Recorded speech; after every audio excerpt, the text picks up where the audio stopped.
Salve, salve, pessoal! Chegamos hoje em nossa última videoaula. Quanta coisa aprendemos, não é mesmo? Lembro-me que em nossa primeira aula convidei vocês para uma viagem fascinante ao mundo da história da educação. E aí, vocês gostaram da viagem? Vamos para a nossa última estação?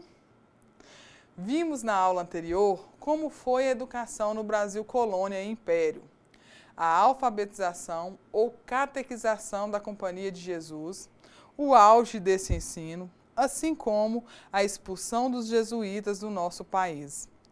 Vimos a reforma pombalina, os novos desígnios da educação guiados pelo Marquês de Pombal. Posteriormente, as mudanças ocorridas com a vinda da família real para o Brasil e com a independência da nossa nação. Hoje, estamos em nossa última estação.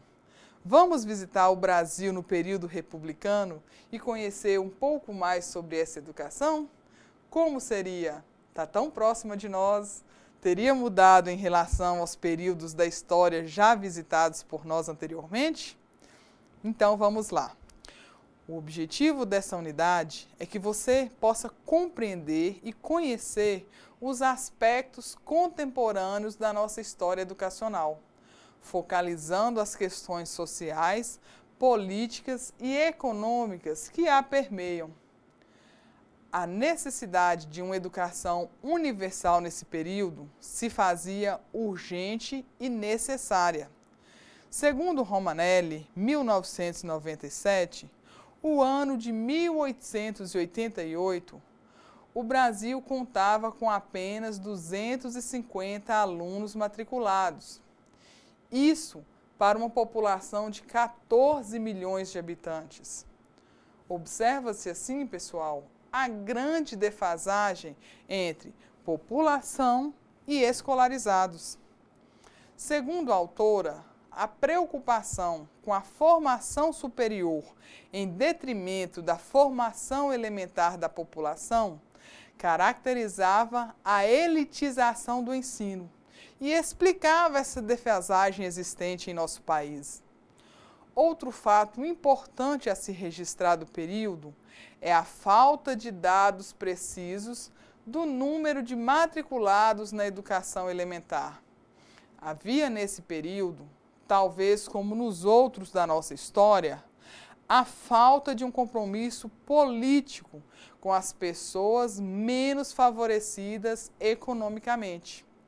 Entendemos assim que predominou em nosso país, pelo menos até a proclamação da República, uma política que não se interessava pela formação de uma cultura educacional que atendesse os interesses de toda a sociedade.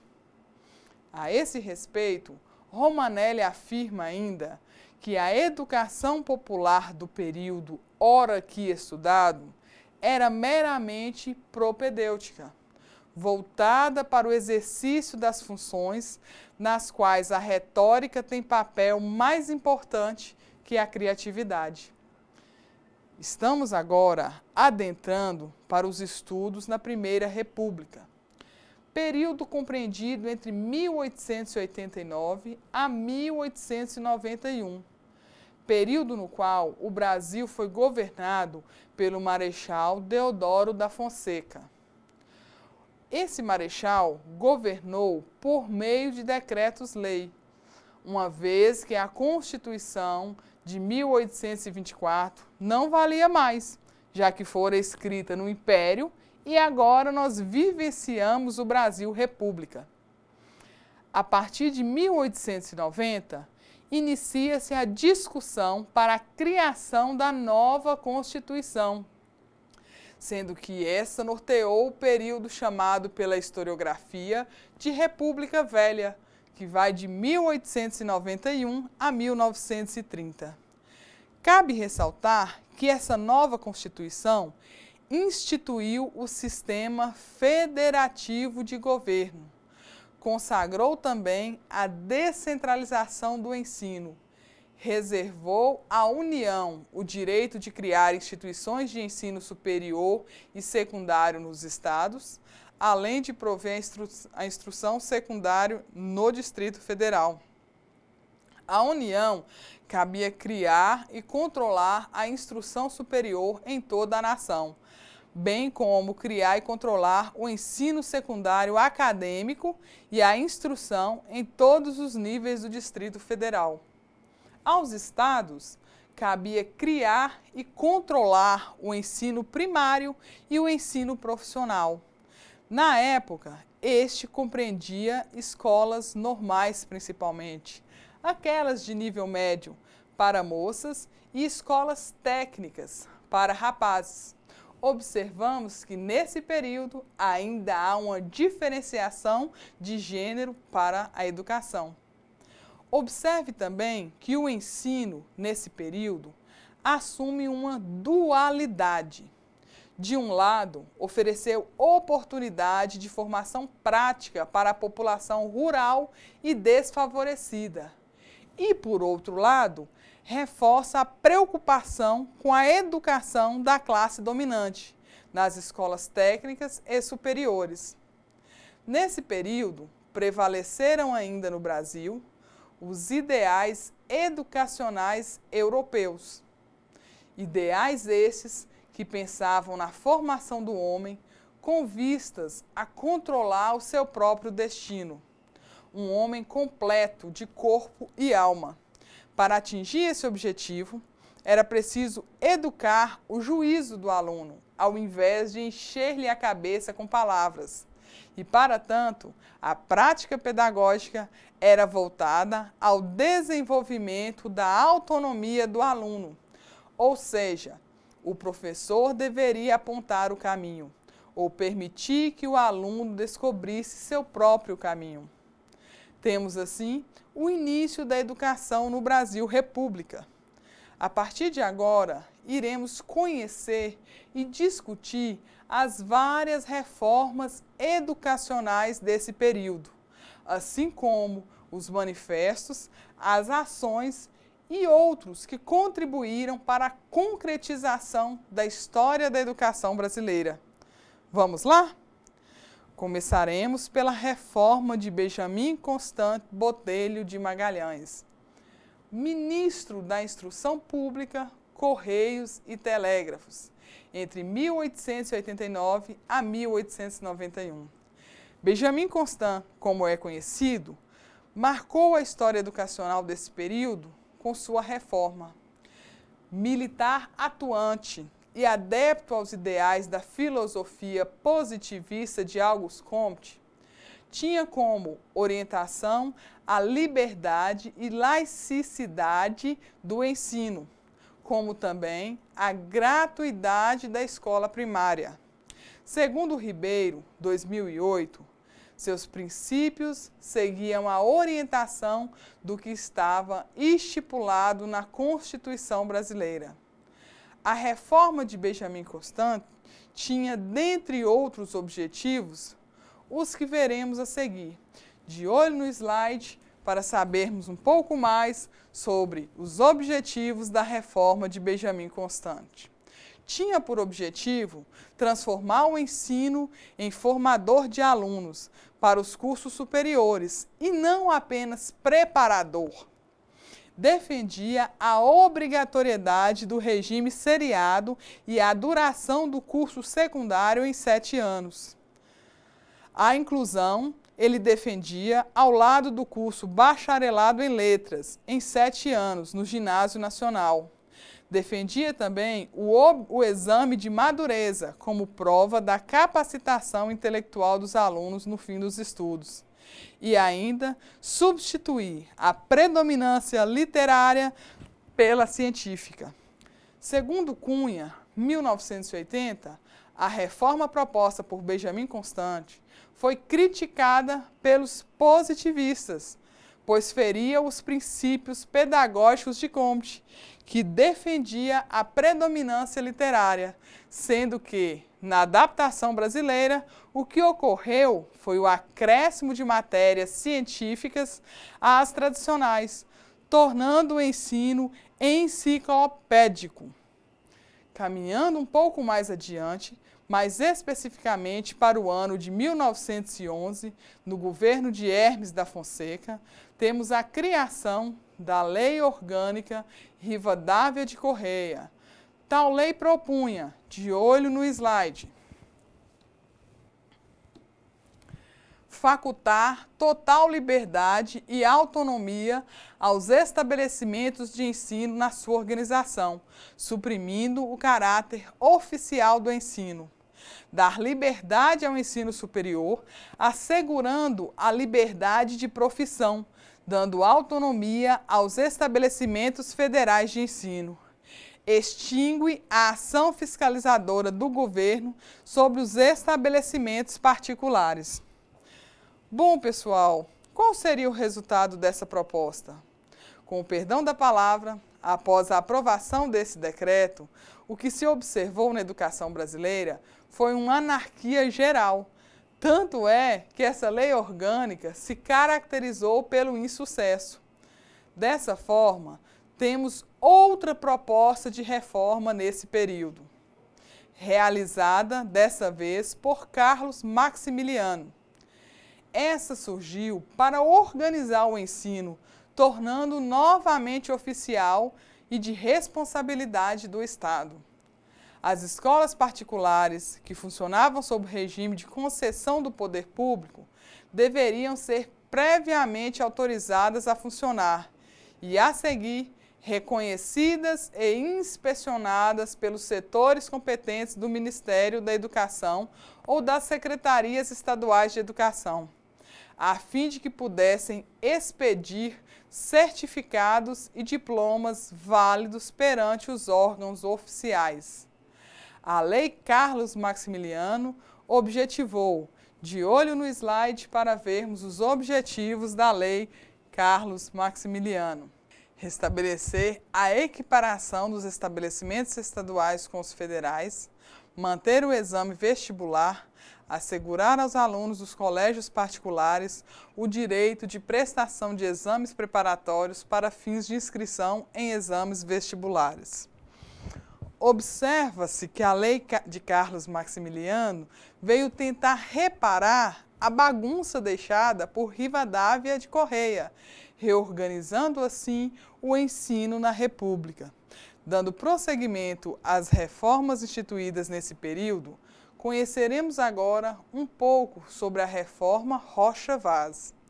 Essa reforma, ocorrida no governo do presidente Arthur Bernardes em 1925, segundo Romanelli, representou a última tentativa do período no sentido de instituir normas regulamentares para o ensino, tendo o mérito de estabelecer, pela primeira vez, um acordo entre a União e os Estados, propondo a promoção da educação primária e eliminando os exames preparatórios para acesso à educação. Tal reforma ocorre em um momento de grandes mudanças sociais, uma vez que nesse período acontecia a transição do modelo rural para o modelo social urbano industrial, que começava a tomar fôlego no Brasil.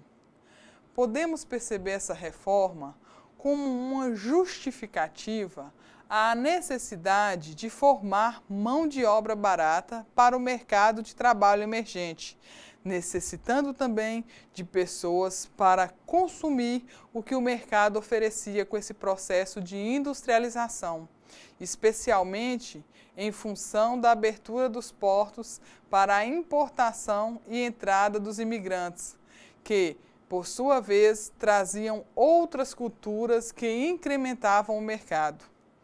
Nesse mesmo sentido, não podemos deixar de esclarecer que, juntamente com a formação das cidades, o que caracterizava a mudança de modelo da sociedade rural para urbano, ocorria a necessidade de que as pessoas soubessem ler e escrever. E isso por quê? Porque precisavam votar para eleger os representantes das cidades, ou seja, os políticos. Assim, como dito anteriormente, consumir os novos produtos colocados em larga escala no mercado e votar para eleger os políticos foram a base para algumas mudanças. Em função da transição do modelo rural para o modelo urbano, a reforma proposta por Rocha Vaz foi considerada reacionária, por conter em seu bojo a resistência conservadora do cenário educacional, retirando, em definitivo, a autonomia administrativa e didática concedida pela reforma antecedente. As medidas adotadas por essa reforma concorreram para acentuar o período de crise política que resultaria na Revolução de 1930. Por intermédio dela, o Estado passa a controlar ideologicamente o sistema de ensino. Nesse contexto, pessoal, os conhecimentos que compunham os conteúdos ensinados deixam de ser fundamentados na Sagrada Escritura para serem fundamentados nas ciências naturais, ou seja, no positivismo. Assim, o ensino desse período era vivenciado por meio da utilização de métodos que se alicerçavam nos fundamentos da teoria de Herbart. Lembram que o estudamos na aula passada? Com base na razão cartesiana, apresenta passos a serem seguidos para ensinar. Ainda vale ponderar que os intelectuais e artistas brasileiros de reconhecimento internacional propunham uma redescoberta do nosso país, com a produção de obras de arte que valorizassem a cultura brasileira, sem se diminuir frente às propostas artísticas europeias. Simplificadamente falando, vamos ver agora as ações de Rocha Vaz, de olho no slide.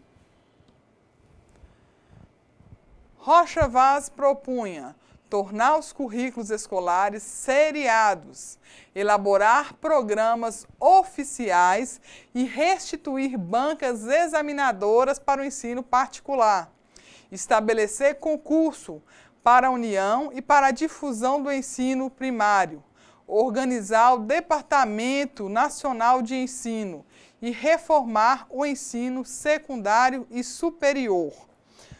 Todas essas ações propostas e colocadas em prática já estavam antecipando um novo momento que a história do Brasil iria vivenciar: a mudança do país rural para o país urbano.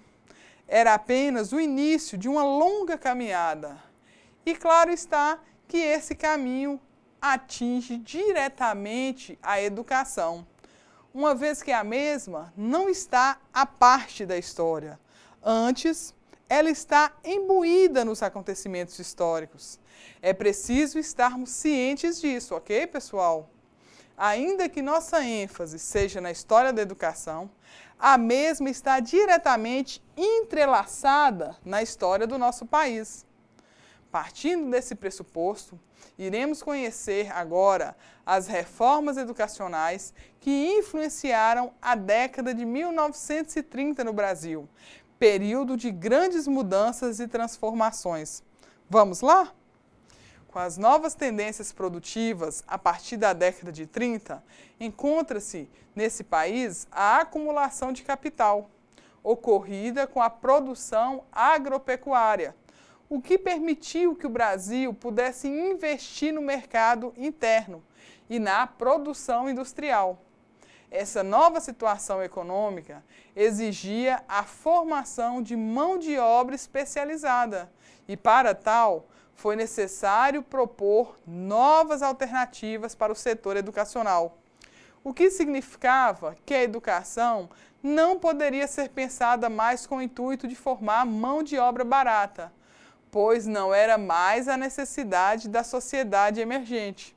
A partir de agora, a necessidade era outra. Em meio a tudo isso, entram em cena educadores brasileiros que haviam estudado na Europa, Estados Unidos e que retornavam ao Brasil com ideias oriundas do contexto em que se formaram, ou seja, do contexto europeu e norte-americano, e assumem assim o papel de educadores e também assumem grandes cargos no governo.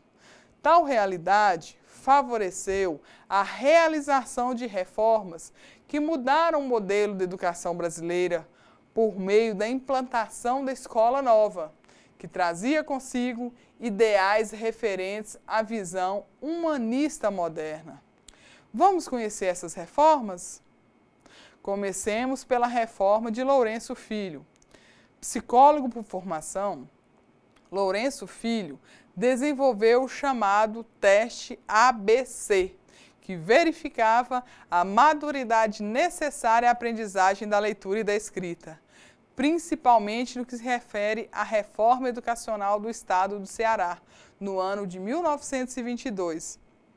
Tendo em vista atender à demanda do novo modelo de educação implantado, esse educador promoveu a reforma no curso normal, a profissionalização do curso, além do convite para os professores realizarem cursos de férias para o aperfeiçoamento da profissão, com fins de inovar todo o processo pedagógico por meio desses professores.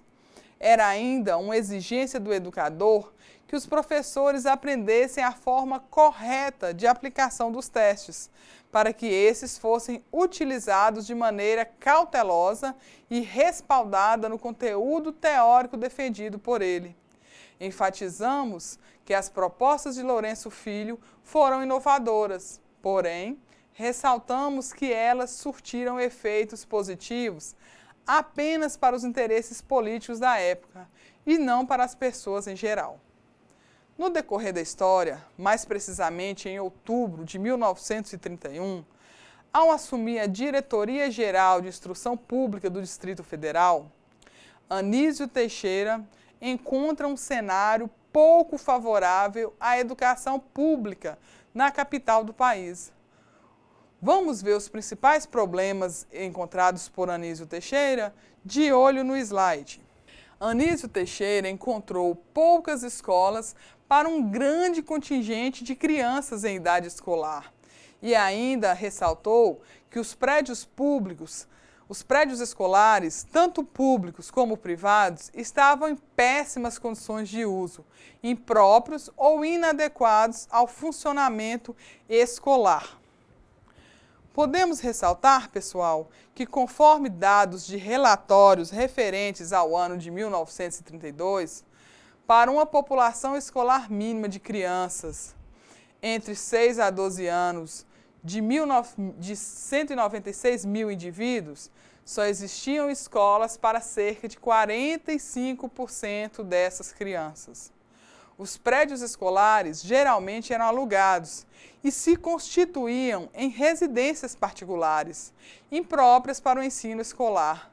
Diante dessa realidade, o Departamento de Educação estabeleceu um plano mínimo de construção a ser realizado até o ano de 1938, que compreendia, entre outras coisas, a construção de 74 edificações novas, ainda insuficientes para atender a demanda da população escolar desse período, mas uma alternativa possível. Assim, buscando soluções para os problemas apresentados acerca da situação educacional brasileira, Anísio Teixeira concebe uma proposta inovadora, um sistema escolar com edificações de duas naturezas: as escolas nucleares ou escolas classes e os parques escolares, onde as crianças deveriam frequentar regularmente as duas instalações. Mas como seria isso? Será que essa inovadora proposta daria certo? Vamos ver como funcionaria? No primeiro turno, em prédio adequado e econômico, escola-classe, receberiam o ensino propriamente dito. No segundo turno, em um parque escolar aparelhado e desenvolvido, receberiam a educação propriamente social, a educação física, a educação musical, a assistência alimentar e o uso da leitura. Dessa forma, no Rio de Janeiro, os prédios foram construídos obedecendo a 5 tipos. A escola tipo mínimo, com 2 salas de aula e 1 sala de oficinas para as regiões de reduzida população escolar. A escola tipo nuclear, ou escola classe, com 12 salas de aula, além de locais apropriados para administração, secretaria e biblioteca. Dória, 2008, nos explica que esses prédios foram projetados pelo arquiteto Enéas Silva, da Divisão de Prédios e Aparelhamentos Escolares, da seguinte forma: Escola Platum, 25 classes, contendo 12 salas comuns, 12 salas especiais e o ginásio. O sistema Platum era constituído de salas de aula comuns e sala de aulas especiais para auditório, música, recreação e jogos, leitura e literatura, ciências, desenho e artes industriais. E o seu funcionamento dava-se pelo deslocamento dos alunos através de pelotões, pelas diversas salas, conforme horários pré-estabelecidos. O esforço para melhorar a educação brasileira, tanto no quesito intelectual quanto material, de Anísio Teixeira, foi inquestionável.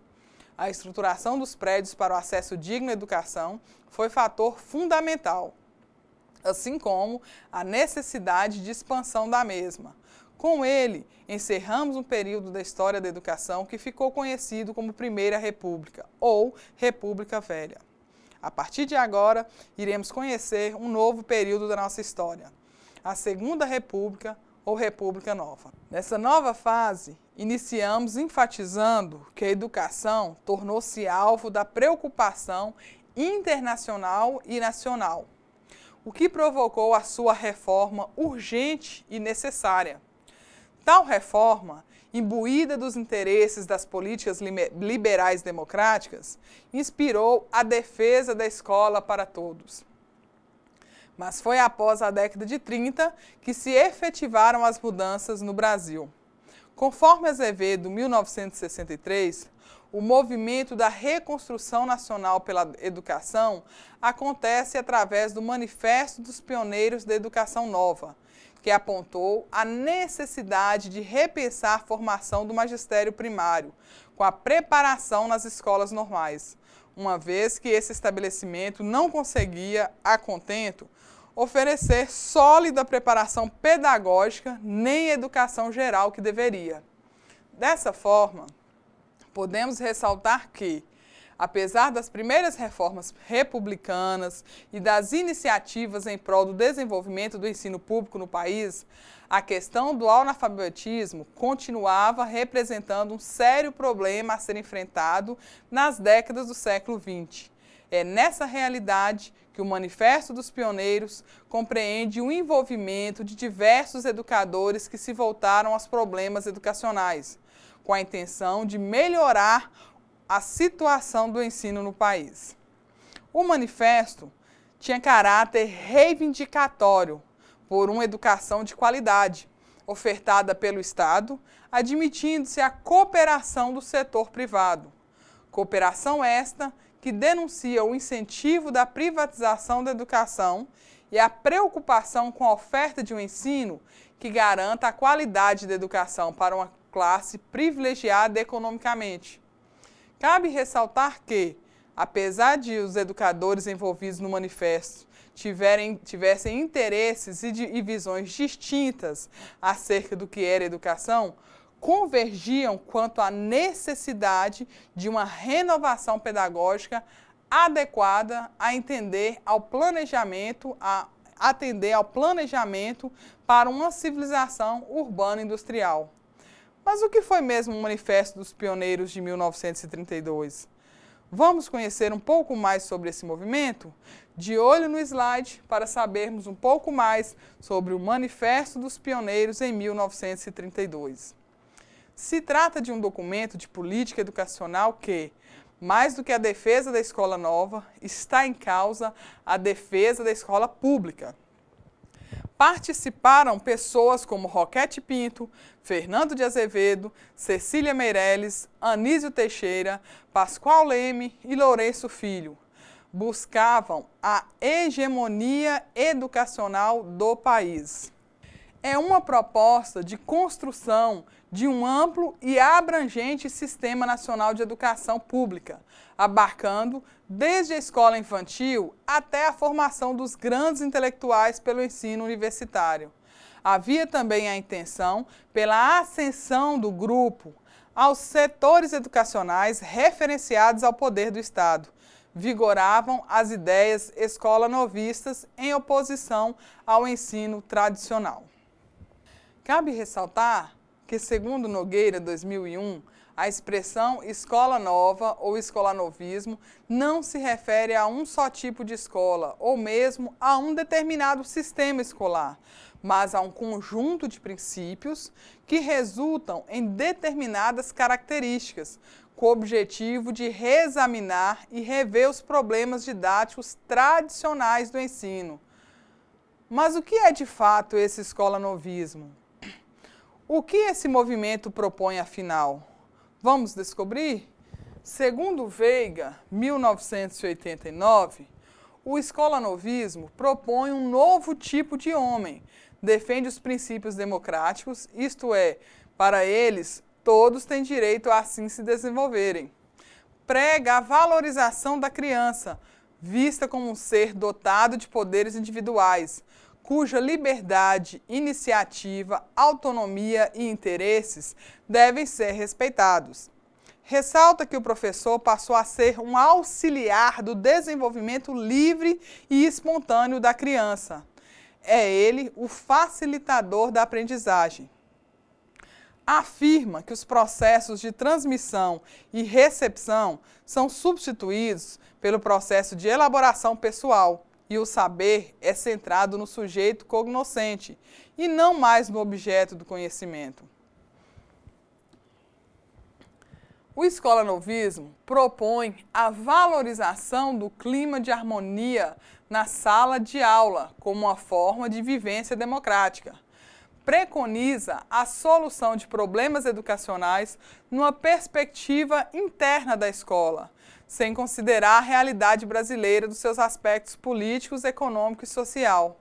Enfatiza que o problema educacional passa a ser uma questão escolar técnica. A ênfase recai no ensinar bem, mesmo que a uma minoria. Transfere a preocupação dos objetivos e conteúdos para os métodos e dá quantidade para a qualidade. Bom, pessoal, acredito que diante do exposto, conhecemos um pouco mais sobre o escolanovismo, suas propostas e seus objetivos, não é mesmo? Além de perceber as principais mudanças no âmbito educacional a partir de suas práticas. Podemos observar que essa pedagogia nova expressa uma preocupação com a formação do caráter e da personalidade do indivíduo, abrangendo para tal conhecimentos da área de biologia e também da psicologia. Podemos esclarecer ainda que a escola nova foi uma reação à pedagogia tradicional, a qual vigorou até o início do século XX. Porém, evidenciou resultados insatisfatórios para a educação pública, cuja estrutura não se encontrava adequada e preparada à vivência do processo educacional, conforme proposto pela Escola Nova. Com o discurso de melhorar a qualidade, a educação muda a estrutura do modelo educacional anterior, de forma a elitizar a qualidade da educação por intermédio das escolas particulares, cuja estrutura era adequada ao trabalho pedagógico proposto, ao contrário da escola pública. Dessa forma, fica apenas no discurso atingir a meta da educação para todo cidadão, visto que aproximadamente 50% da população brasileira ainda era analfabeta. Quem tinha condições financeiras adequadas para ingressar em escolas privadas tinham acesso à educação de qualidade. Caso contrário, submetia-se a uma formação precária nos mais variados aspectos. Estudiosos afirmam que a escola nova procurou corrigir as imperfeições deixadas pela pedagogia tradicional. Porém, contraditoriamente, não adequaram as escolas públicas ao novo modelo idealizado para a educação, conforme o modelo europeu e norte-americano. Para o movimento escola novista, a educação deixa de ser centrada no professor, que ensina o que, tradicionalmente falando, remete à teoria, e passa, então, a centrar-se no aluno, o que remete à ação prática, descentraliza a atenção na quantidade do conteúdo ensinado e volta-se para a qualidade do ensino. Fato este que, com o decorrer da história da educação brasileira, gradativamente provoca a negação do conteúdo a favor da valorização do processo, o que, por sua vez, contribui significativamente com o quadro de fracasso escolar encontrado na realidade educacional brasileira até a nossa atualidade. Com o discurso de humanização e de negação da autoridade da escola tradicional, é proposto que a escola deixe de ser um ambiente de sujeição, de disciplina, de silêncio, para ser um ambiente de alegria, de pesquisa, de dinamismo, de assistência individualizada. Características impossíveis de serem vivenciadas na escola pública, com as condições em que ela se encontrava nesse período, o que tornava o ensino excludente e elitista. Segundo o Stuart 2000, um dos principais nomes relacionados à escola novismo é John Dewey, educador norte-americano que defendeu a ideia de aprender fazendo, de forma a atender aos interesses da sociedade capitalista americana, de formar pessoas nos moldes demandados pelo desenvolvimento econômico. Dewey empregou a maior parte dos seus esforços na aplicação da psicologia a problemas da educação. Ele considerava a educação como um processo social indispensável, um meio para a continuidade e o progresso ordenado da sociedade humana. Observamos que o escola-novismo foi um grande movimento e de grande importância para a educação brasileira. Ressaltamos também que o mesmo trouxe à tona temas importantíssimos para um novo desenvolvimento da educação em nosso país, rompendo com paradigmas outrora impostos. Entretanto, sua eficácia não foi totalmente absorvida pela nossa sociedade, existindo um fosso enorme entre a teoria e a prática da mesma. Falaremos agora da criação do Ministério da Educação em nosso país. O que podemos destacar acerca dessa criação? Vamos ver? Então, de olho no slide para saber um pouco mais sobre a criação do Ministério da Educação. Foi criado no governo Vargas com a denominação de Ministério da Educação e Saúde Pública. Francisco Campos é nomeado seu primeiro-ministro. Criou o Estatuto das Universidades e organizou o ensino secundário. Fundou universidades em São Paulo e no Rio de Janeiro. E ainda dividiu o curso secundário em ginasial e colegial, clássico ou científico. Propunha um rigor avaliativo e a obrigatoriedade de cursar línguas como francês, alemão e latim. Fez a reforma do ensino profissional, criando novos cursos para atender à demanda da sociedade do período. Teve grande influência o ensino profissional ministrado por empresas e indústrias, como o Senai e o Senac, indústrias e empresas essas presentes em nossa atualidade.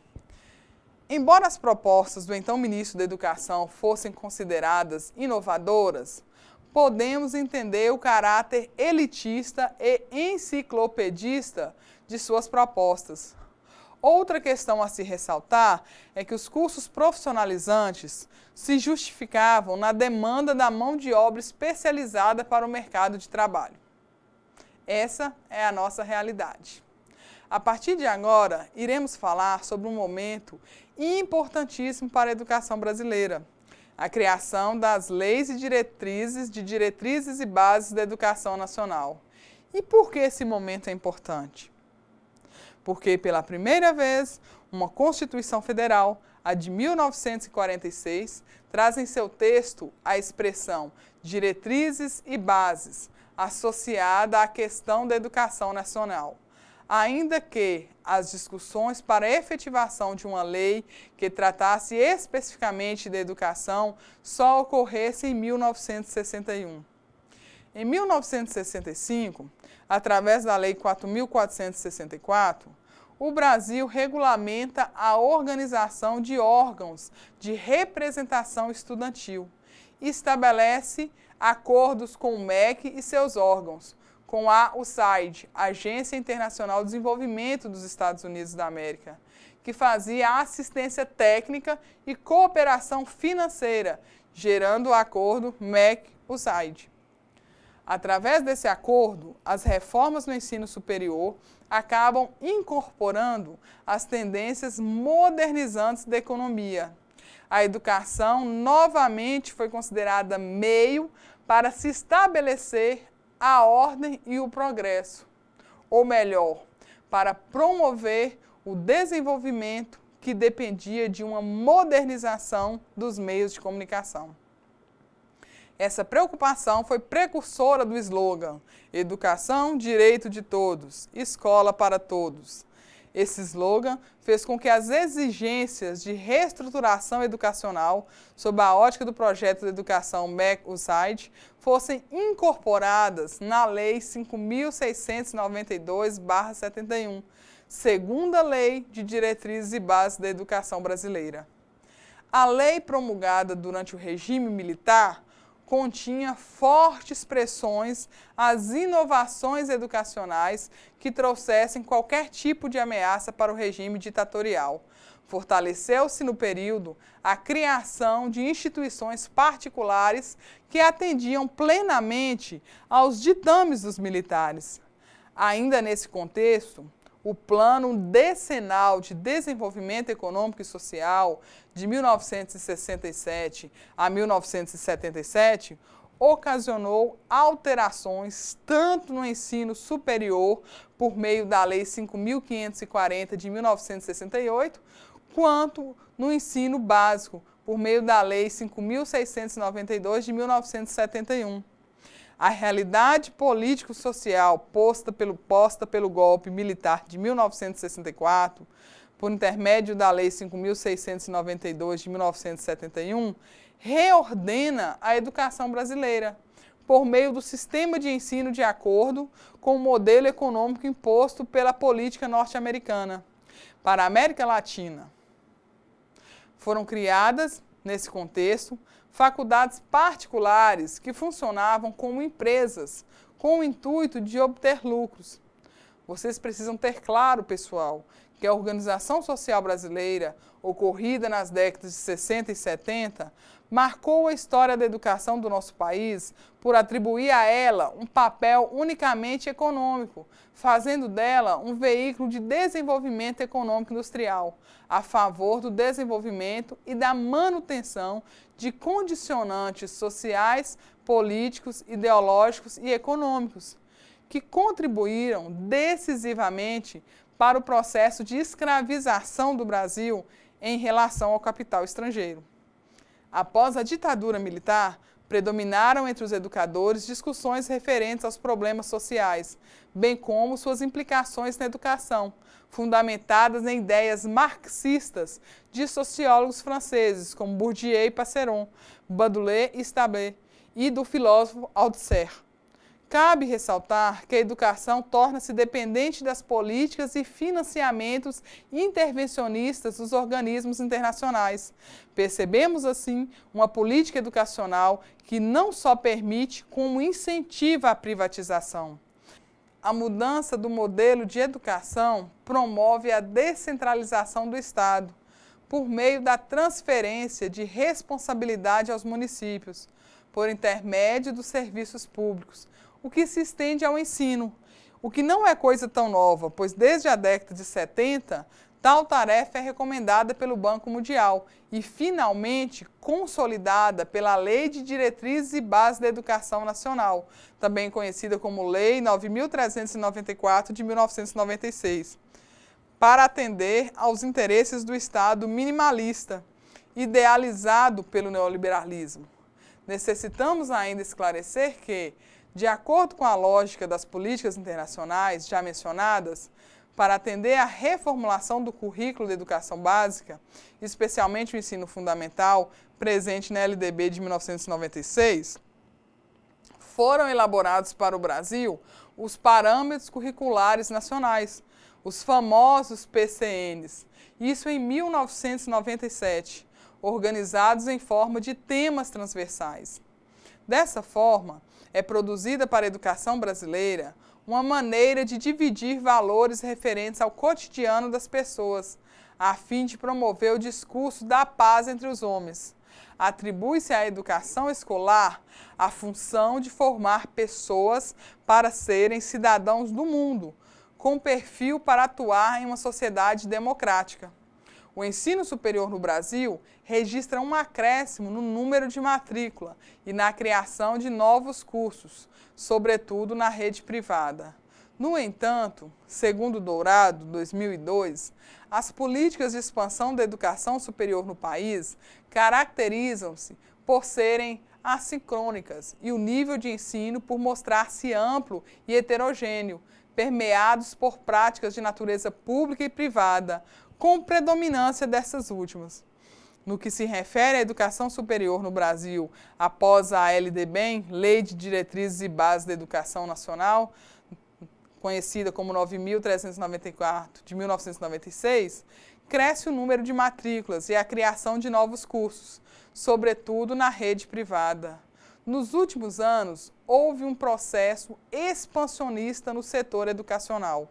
Em 1999, por exemplo, o Instituto Nacional de Estudos e Pesquisas Educacionais, INEP, registra que o ensino superior brasileiro cresceu substantivamente em 11,8% em relação à matrícula do ano anterior. Nesse contexto, há também um novo delineamento na política de formação de professores, vinculada ao estreitamento das exigências postas pelas reformas educativas da educação básica, que visam a formação das novas gerações. De acordo com as ideias de Freitas, 2002, a política de expansão da educação nos institutos superiores de educação e cursos normais superiores desde 1999 obedece, portanto, a balizadores postos pela política educacional em nosso país, em cumprimento às lições dos organismos financiadores internacionais. Caracterizados como instituições de caráter técnico profissionalizante, os ISES têm como objetivo principal a formação de professores com ênfase no caráter técnico-instrumental, com competências determinadas para solucionar problemas da prática cotidiana. Em síntese, um prático. O ensino no Brasil enfrenta uma situação singular nas últimas 2 décadas. Fruto de lutas, contradições, adaptações às tendências, interesses econômicos, encontra-se numa situação tanto de reestruturação quanto de melhoria. Acreditamos que muito foi feito para a melhoria da educação em nosso país. A história da educação no Brasil é longa e muito ainda há que se escrever. Entretanto, muito já foi percorrido. Cabe agora a vocês, digníssimos alunos e alunas, como futuros profissionais da educação, lutarem para melhorias diárias da mesma. Vamos à atividade referente a essa unidade? De olho no slide. Atividade de aprendizagem. Nesta última unidade, conhecemos um pouco sobre a educação no período republicano. Vimos muitas reformas, leis e manifestos no que diz respeito a tentativas de melhorias para a educação brasileira. Baseadas nelas, nossa atividade consiste em: escolha uma reforma ou manifesto e fale sobre eles. Justifique sua resposta. Bom trabalho a todos! A resposta aqui nesse momento torna-se diversa e opcional.